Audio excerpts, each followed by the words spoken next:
Aujourd'hui, notre partage sera sur le baptême de feu. 1 Pierre 1,7 nous dit « Afin que l'épreuve de votre foi, plus précieuse que l'or périssable, qui cependant est éprouvée par le feu, ait pour résultat la louange, la gloire et l'honneur, lorsque Jésus-Christ apparaîtra. » Qu'il est bon de parler de Dieu, d'afficher notre foi au grand jour. Nous publions via le net, les réseaux sociaux en tout genre, verset sur verset. La question que je me pose est la suivante.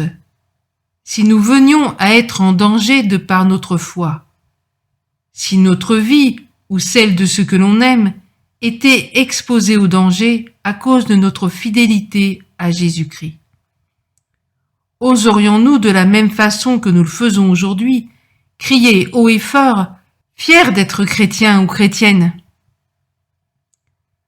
Je ne doute pas de la sincérité de chacun et de chacune. Je suis moi-même sincère et je dois avouer que je ne sais pas ce que je ferai en pareille situation.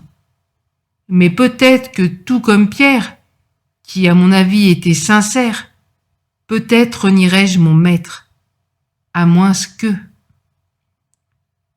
Je me suis souvent posé la question, pas vous? Il y a quelques années en arrière, le Seigneur m'a interpellé sur la vie des Huguenots, et c'est ainsi que j'ai lu leur histoire. En lisant celle-ci, je ne pouvais m'empêcher de penser à la parole de Dieu et aux persécutions qu'ont vécues les premiers disciples de Christ. Ces Huguenots, tout comme les disciples, vivaient des miracles, des révélations, du prophétique de façon incroyable et glorieuse. Mais à contrario, ils subissaient une énorme persécution et étaient victimes de tortures, violences, trahisons, de véritables atrocités faites sous le nom de Dieu. Malgré cela, ils ne reniaient pas leur foi en Jésus-Christ.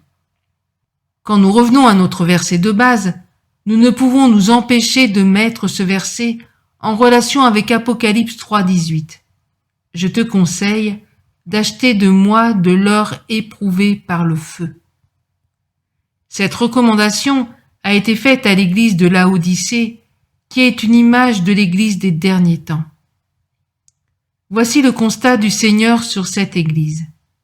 Elle est tiède, elle se croit riche et sans besoin, alors qu'elle est malheureuse, misérable, aveugle et nue.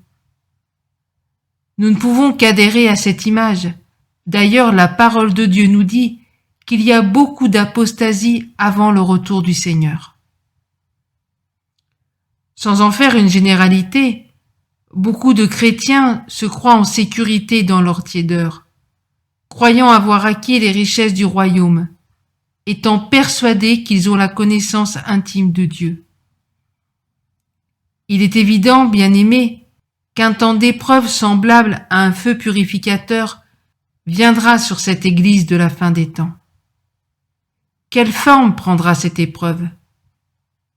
Peut-être que ce sera la prise du pouvoir d'une religion ou un écroulement financier planétaire, comme décrit dans Ézéchiel 7, 13 et 14.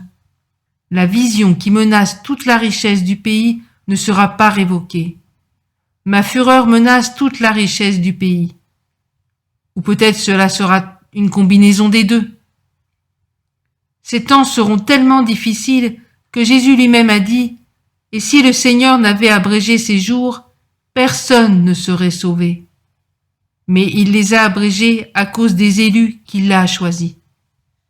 Tout comme vous avez pu le lire ou vous pourrez le lire sur notre site, nous pensons que des temps très difficiles arrivent sur nos pays européens et notamment sur la France. Plusieurs prophéties ont été écrites à ce sujet et vous pouvez les consulter. Je ne reviendrai donc pas sur celles-ci. Mais nul besoin d'être prophète de malheur pour voir venir ces événements. Il suffit d'être attentif à la parole de Dieu et aux avertissements de l'Esprit aujourd'hui. D'un côté, nous avons des chrétiens tièdes, mondains et libertins, et d'un autre côté, nous avons Dieu qui est un feu dévorant, se cherchant une église glorieuse, sans tache ni ride, ni rien de semblable, mais sainte et irrépréhensible. À votre avis, qui devra s'aligner? Dieu, parce qu'il est trop bon, ou les membres de l'Église qui ont besoin d'être transformés? Si nous revenons à notre texte d'Apocalypse, quel est le conseil du Seigneur? Il nous recommande de demander le feu afin que notre foi soit épurée. Même si cela n'a rien de plaisant pour notre nature humaine, Jésus nous dit « Demande-moi le baptême de feu, le feu purificateur ». Nous avons besoin de vivre une nouvelle Pentecôte. Nous avons besoin de ce feu qui fera de nous ces réels témoins audacieux et sans crainte. Ce feu qui nous permettra de marcher pas après pas dans la purification et dans la sainteté. Ce feu qui nous donnera cette capacité d'aimer plus que tout. Ce feu qui nous permettra de remporter la course.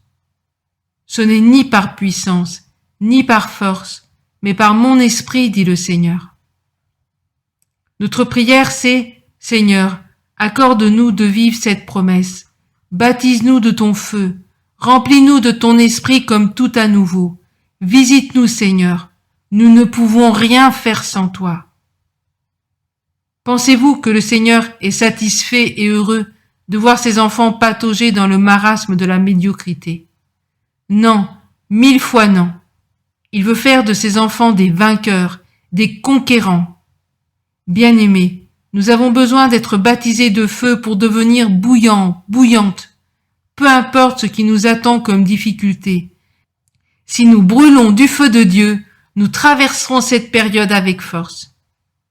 Notre désir est que ce message vous interpelle et que cela devienne votre prière et celle de votre communauté. Soyez bénis. Cet audio reprend un écrit de décembre 2013.